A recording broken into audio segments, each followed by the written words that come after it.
Hi everyone, I am making this video while I am driving out of Fort Dodge after a visit. Visited campus, visited friends, so I thought I'd just make this video to talk about our upcoming unit, our upcoming module. We are going to be looking at consequential ethics, and in our textbook we have 3 kinds of theories that we're going to look at.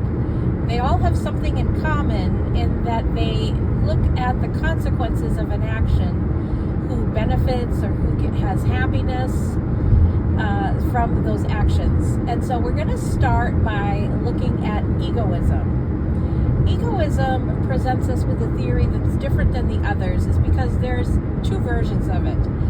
One is psychological egoism, and so if you review back to chapter 1 when there was prescriptive and then normative descriptive. The prescriptive, sometimes called scientific, that is just noticing how people do act. This is what people do. We've observed them, we've observed their actions. How do they act? That's what they do.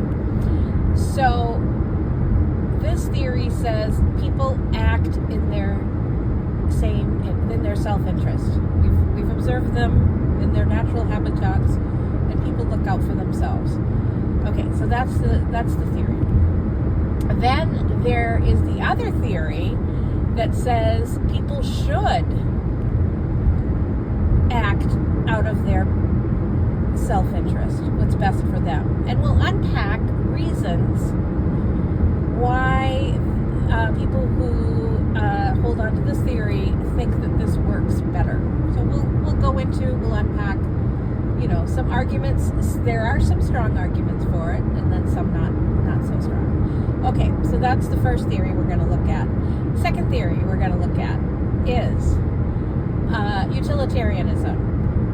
And if we were together in class at the beginning of a semester, this is what I do with my in-person students, and I say, what's the greatest... No, let me back up. How do you make decisions? And when you have a moral decision to make, how do you make decisions? And often students will say, I weigh the pros and cons, or I look at the consequences, or I look to see what would bring about the best results for the most people. So that is utilitarianism, greatest good for the greatest number. And there are 2 kinds, and basically they're looking at each individual act, such as like if you were needing to feel like you needed to tell a lie in a particular situation. In this situation, would it be better and beneficial if you did? And then there's rule-based, which means if you just made this, if this would be something that everyone followed, would it have greater results, or would there be, or would more people suffer? So rule-based. We'll get more into that. And then finally, we have care-based, which is a theory that says we really are going to think about the people that are closest to us and how they're impacted. And so that is care-based. Our close friends, our immediate family, what is best for them. In fact, it may be not even good for us, but the people that we love, caring. So think about a parental